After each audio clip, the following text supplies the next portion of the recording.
నమస్తే. కేంద్ర మంత్రి బండి సంజయ్ కుమారుడు బండి భగీరథ్ చేసిన వ్యవహారం ఏదైతే ఉందో, సో మైనర్ బాలికపై అత్యాచారం చేశారు. సో దానికి సంబంధించి పోక్సో కేసులో కూడా ఇరుక్కోవడం జరిగింది.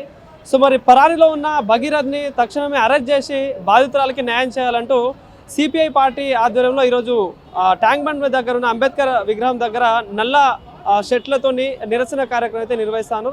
దీనికి సంబంధించి మనతో పాటు మాట్లాడడానికి సిపిఐ పార్టీకి సంబంధించిన నేత స్టాలిన్ గారు మనతో పాటు ఉన్నారు. అన్న నమస్తే.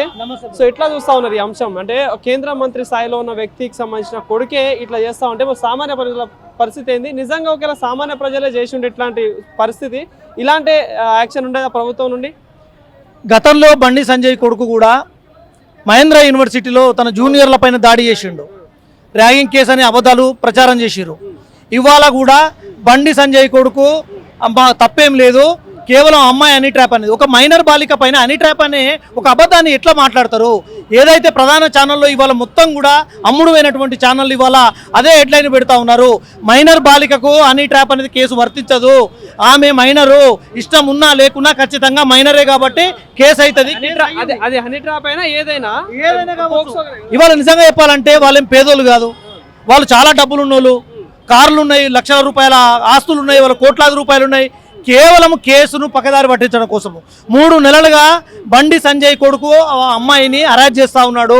కాబట్టే వాళ్ళు బండి సంజయ్ దగ్గరికి వెళ్ళి నీ కొడుకు ఇలా చేస్తునని చెప్పితే కనీసం కొడుకును మందలించకుండా ఇవాళ కామన్ అనే విషయం మాట్లాడము, వాళ్ళను ఈగో అట్టు అయ్యే విధంగా వ్యవహరించడం మూలంగానే ఇవాళ వాళ్ళు పోలీస్ స్టేషన్కి పోయి కేసు నమోదు చేయడానికి పోతే అక్కడ కూడా పోలీసులు 6 గంటల పాటు ఆ కేసు నమోదు చేయలేదు. ఆ తర్వాత సోషల్ మీడియాలో పెద్ద ఎత్తున ప్రచారం జరగడము, మీలాంటి యూట్యూబ్ ఛానళ్ళు వెళ్ళి ఒత్తిడి చేయడం మూలంగానే పోక్సో కేసు నమోదైంది.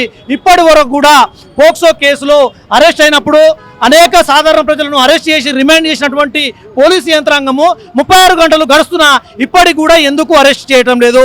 కేవలం బండి సంజయ్ కేంద్ర హోంశాఖ సహాయ మంత్రి కాబట్టి ఇవాళ ఆయన ఇన్ఫ్లుయెన్స్ చేస్తుంది కాబట్టి రాష్ట్ర పోలీస్ యంత్రాంగం కూడా ఆయనకు మద్దతుగా నిలబడ్డది. ఇవాళ బాధితురాలకు రక్షణ నిలవాల్సినటువంటి పోలీస్ వ్యవస్థ వాళ్ళకి ఏ రకమైనటువంటి రక్షణ కల్పించడం లేదు. మరొక వైపు సోషల్ మీడియా కావచ్చు, యూట్యూబ్ ఛానల్లో వాళ్ళు బాధితురాలకు మద్దతుగా మాట్లాడేందుకు వాళ్ళను బెదిరించే ప్రయత్నం చేస్తూ ఉన్నారు, బ్లాక్మెయిల్ చేసే ప్రయత్నం చేస్తూ ఉన్నారు. కాబట్టి ఇవన్నీ మానుకొని ఇప్పటికైనా బండి భగీరథ్ను తక్షణమే అరెస్ట్ చేయకపోతే ఖచ్చితంగా ఈ రాష్ట్ర ప్రభుత్వానికి వ్యతిరేకంగా ప్రజలందరూ కూడా రోడ్ల మీదకి వచ్చి తమ నిరసన గలాన్ని వినిపిస్తారు. అంటే ఒక పక్క మేమేం తప్పు చేయలేదని చెప్పేసి బండి సంజయ్కి సంబంధించిన వర్గం మాట్లాడుతుంది. కానీ ఎందుకు పరారీలో ఉన్నట్టు, మరి ఎందుకు ఫోన్ స్విచ్ ఆఫ్ చేసుకొని ఉన్నట్టు ఏం చెప్తారు అసలు? అదే మీరే ఇప్పుడు చెప్తారు కదా, ఒకవేళ బండి సంజయ్ కొడుకు తప్పే చేయలేదు, తప్పు చేయకపోతే పోలీస్ స్టేషన్కు రావాలి కదా, స్విచ్ ఆఫ్ ఎందుకు పెట్టుకున్నాడు, ఎందుకు పరారు ఉన్నాడని చెప్పేసి మాట్లాడుతూ ఉన్నారు. రావాలి కదా, రోడ్డు మీదకి వచ్చి నేనే తప్పు చేయలేదు, నేను నిజాయితీ పరుని అని చెప్పేసి మాట్లాడాలి కదా. బండి సంజయ్ కొడుకే స్వయంగా కరీంనగర్ పోలీస్ స్టేషన్ పోయి ఈ అమ్మాయి పైన కేసు పెట్టిండు, అమ్మాయితో ఉన్న సంబంధాల గురించి మాట్లాడిండు, ఆ మొత్తం ఆ కంప్లైంట్లో డబ్బులు కొట్టినని చెప్పేసి మాట్లాడిండు, మేము చాలా బయటికి తిరిగినామని చెప్పి చెప్తా ఉన్నాడు. కాబట్టి మైనర్ బాలికను లొంగ తీసుకొని ఆమె పైన అత్యాచారం చేసి ఆమెను హింసిస్తున్నాడు. కాబట్టి ఆ హింస భరించలేకనే ఆమె రోడ్ల మీద ఆమె పోలీస్ స్టేషన్కు పోయింది, కేసు నమోదు చేసిరు. కానీ వాళ్ళ రాష్ట్ర ప్రభుత్వము నిమ్మకు నీరెత్తినట్టు వ్యవహారం చేస్తూ ఉన్నది.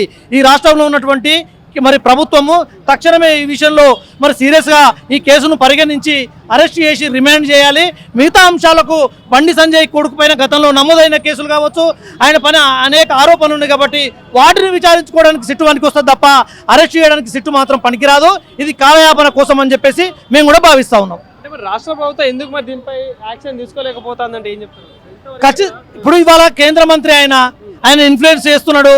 ఈ రాష్ట్ర ప్రభుత్వం కూడా ఇవాళ మరి బీజేపీ ప్రభుత్వం పట్ల ఎందుకు అంటే దగ్గరగా ఉంటున్నది, ఎందుకు సీరియస్గా యాక్షన్ తీసుకోవట్లేదు అర్థం కావట్లేదు.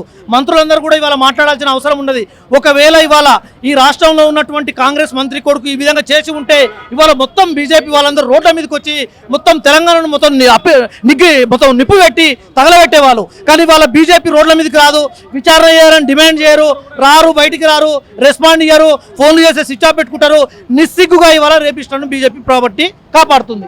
కానీ గతంలో ఇదే బండి సంజయ్ మైనర్ బాలిక పైన అత్యాచారం జరిగితే అప్పుడు ఈయననే మాట్లాడిన పోక్సో కేసు వర్తిస్తుంది, రాష్ట్ర ప్రభుత్వం దీనిపై యాక్షన్ తీసుకోవాలని చెప్పేసి బండి సంజయ్ మాట్లాడడం జరిగింది. మరి ఇప్పుడు ఎందుకు దీనిపై క్లారిటీ ఇస్తలేదు? ఈ విషయం బండి సంజయ్ని మీరు అడగాలని చెప్పేసి విజ్ఞప్తి చేస్తా ఉన్నాం. గతంలో స్వయంగా ఆయననే ఎందుకు రాష్ట్ర ప్రభుత్వం స్పందిస్తలేదు, ఎందుకు మైనర్ బాలికను తీసుకుపోయి మరి జడ్జి దగ్గర ఆమె యొక్క వాంగ్మూలం ఇవ్వట్లేదు అని చెప్పేసి మాట్లాడినటువంటి బండి సంజయ్ వ్యాఖ్యలు ఇవాళ మొత్తం ట్రోల్ అవుతా ఉన్నాయి, పెద్ద ఎత్తున మీడియాలో ప్రచారం జరుగుతూ ఉన్నది.